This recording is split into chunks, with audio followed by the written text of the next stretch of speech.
Alright, good morning. See if we can make this a decently quick video. Woke up this morning, we rolled out, drove the miles, and now we're here. We're half a mile, just about half a mile away from the destination.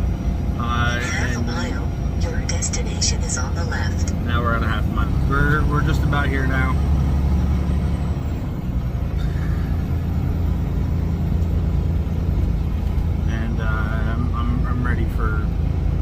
I'm ready to get back home is what I'm ready for. I got to call up here very shortly and find out about the load that I got to pick up tomorrow, which is our military load. And then the last couple military loads, I've had to get my own paperwork. They had to email it to me and stuff. Excuse me, no, that one wasn't a military load. It was those big pumps that I had to do. Oh, like this, guys are sitting right at the freaking gate. Two low boys. I don't know if you guys will be able to.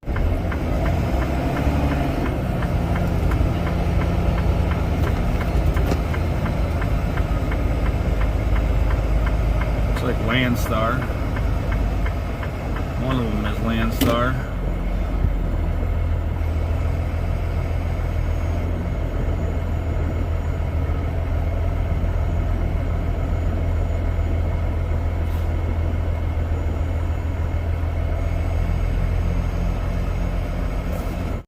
I'll get pulled in just inside the gate and then figure out where I need to be.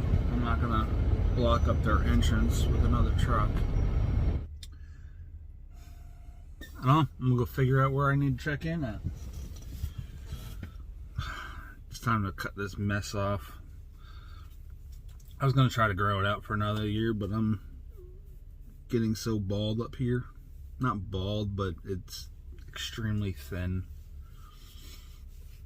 Is what it is. We're getting old.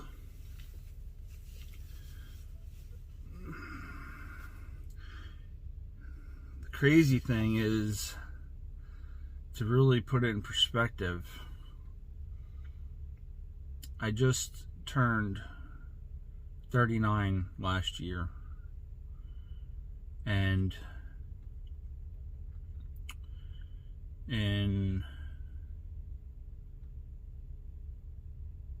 2013, I believe, was when I did my first video, and that was when I was 28 years old. And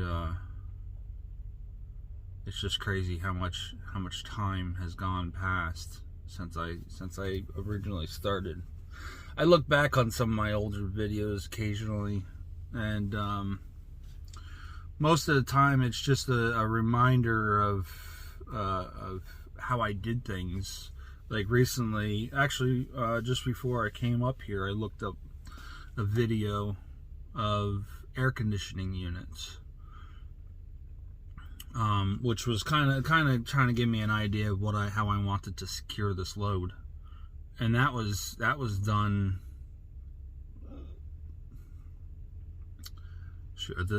Right off the top of my head, I don't remember how long ago it was. Matter of fact, let me look at YouTube. That's where I pulled it up, obviously. I posted the video that I was looking up was... Come on. I called it Who Would You Have Guessed Delivered and Loaded? And it was because there was an owl out on the fence. But this video was done 6 years ago. And yeah, January 27th, 2018. Of course, at that time I was with Mercer. I had been with Mercer for January, so 3 months.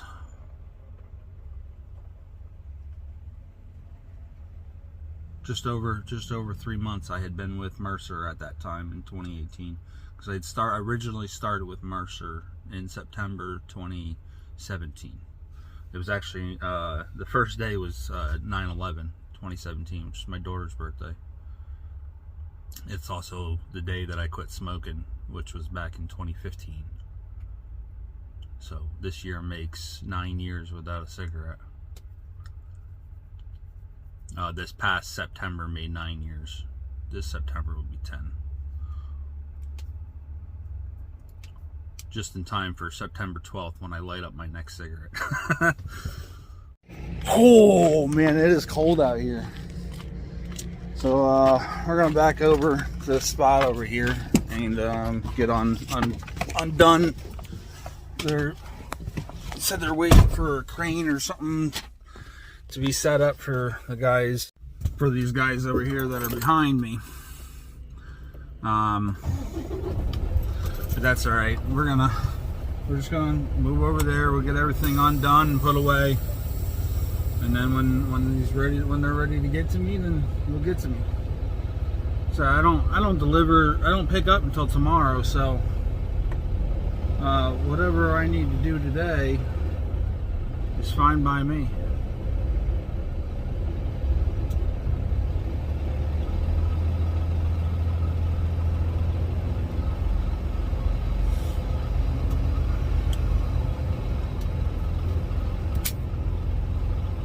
Get to those guys before me, then it ain't no difference to me.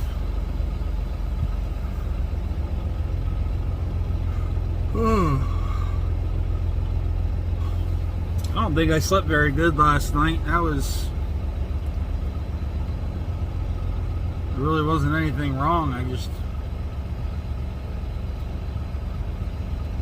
guess I just had a rough night. Of course, I don't know how many times the truck stopped and started, or started and stopped. It could have been 2, could have been 3 times. It's really hard to tell. I mean, the nice thing is when it does start, it runs for 2 hours. The bad thing is it starts and runs for 2 hours. And I say it's good and it's bad for 2 different reasons. One, it's good because it keeps the fuel warm, especially when it's really cold out like that. And that also keeps the batteries charged, which is the initial reason of why it actually starts. And the only thing I have running at that time is my bunk heater. I have everything else unplugged except for the microwave, and that's because it's connected to the inverter, and I want that on because that's also charging my cell phone. But that's 2 things that use such low amounts of energy that it doesn't really drain the batteries by much at all.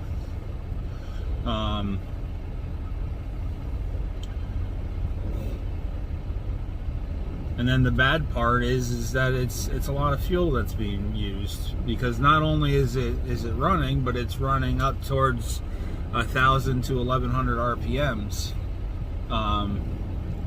which is good. It helps prevent everything from clogging, and it prevents extra wear and tear on the motor and whatnot. But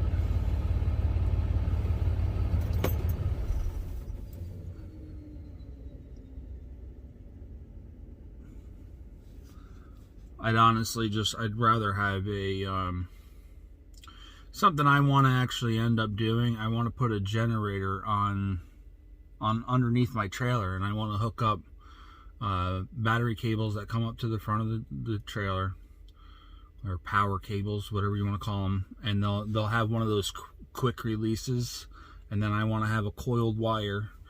Well, no, it doesn't have to be coiled. It just goes up. It'll go up just like the airlines. It'll be right next to the airlines, but it'll have one of those really hard disconnects. I don't know if they might make a pigtail version that I can put on the trailer. But I want the generator on the trailer so that it's further away from the tractor, and it's not, I don't have to worry about all the vibrations and sounds and stuff that come off of it. And then I'll also have the ability to put a much bigger generator on, and then it can come up and it can charge up the truck batteries. And then I want to, just like this truck, it has the batteries there over top of the drive shaft, and I want to set it up where all of the extras use the batteries in the back. So refrigerator, microwave, even the bunk heater, I want that in off of those batteries. I don't want any of those drawing power from the truck batteries, but I want the generator to charge both battery packs. So it maintains the temperature and the charge for all of the batteries, but all the accessories and everything that I use in the sleeper are only drawn off of those back batteries. And then to put in a basically the same thing that Freightliner uses, a battery voltage, a battery voltage, I guess a battery voltage regulator. It's going to detect once you'll be able to put the settings in so that once it drops down to a certain voltage, it'll automatically start up that generator. It'll run for a little bit.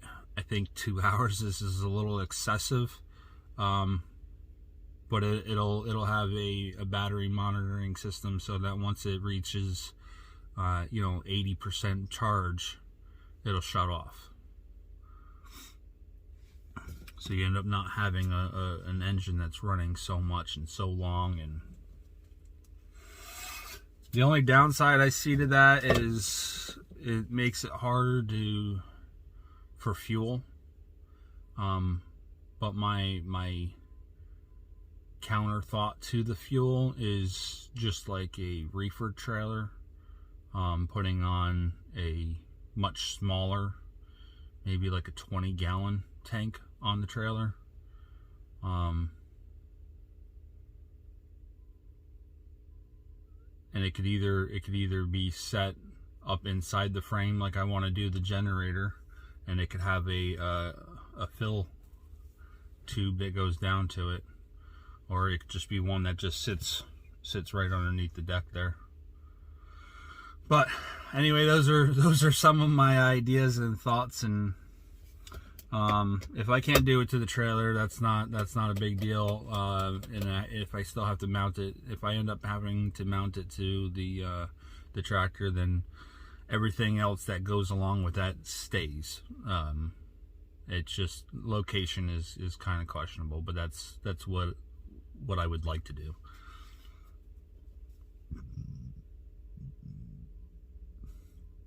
And then the only time you have to run the truck itself is when you gotta drive and do a load. So anyway, let's get out here, get these chains and stuff done, and yeah.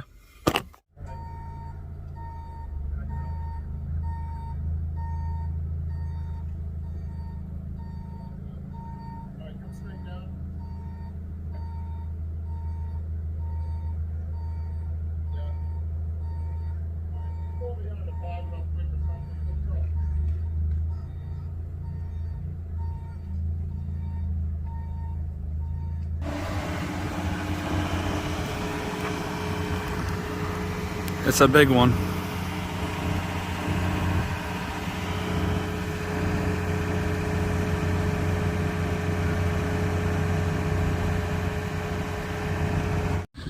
Well, I helped them set up the rigging on this side. I did a couple of them, so I'm not just standing around looking like an idiot, or feeling like an idiot anyway.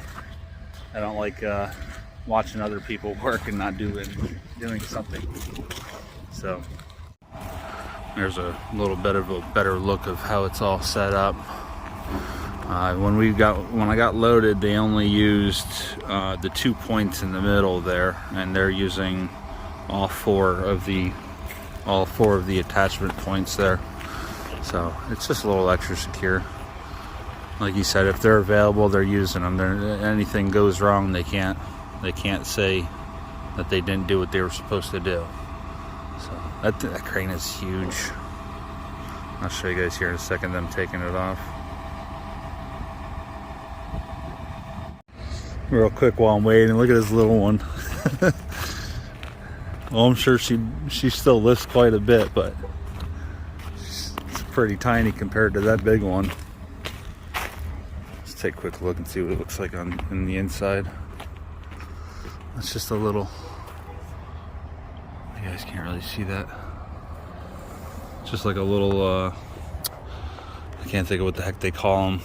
Those little side forklifts. Material handlers or something like that. They got the boom that goes on the side and it stretches out really far. Usually see them on like job sites and stuff like that. All right, here we go.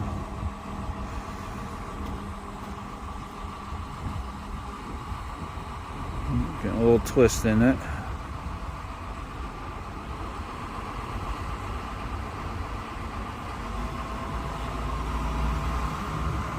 Coming up a little uneven there.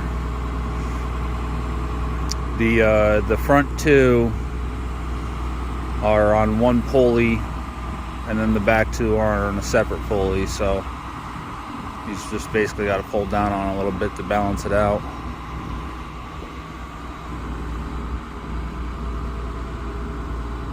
There we go. I'll go help him unshackle real quick. And that's pretty much it. So, oh, matter of fact, this is that's the kind of machine I was referring to just a couple minutes ago. I mean, there's ones that are much lower grade than that one there, but that's what the cab kind of made me think of, was one of them forklifts there. But yeah, that's I think that's where we're going to end this video. We're all offloaded. I got 22 miles. I'm going to head down to the TA there in Rhode Island on 95. And that puts me 33 miles away from the military load for tomorrow morning. So we'll head down there. And I got to pull around the front here, grab my paperwork, and I'm done for the day. So thanks for watching, guys. Stay safe.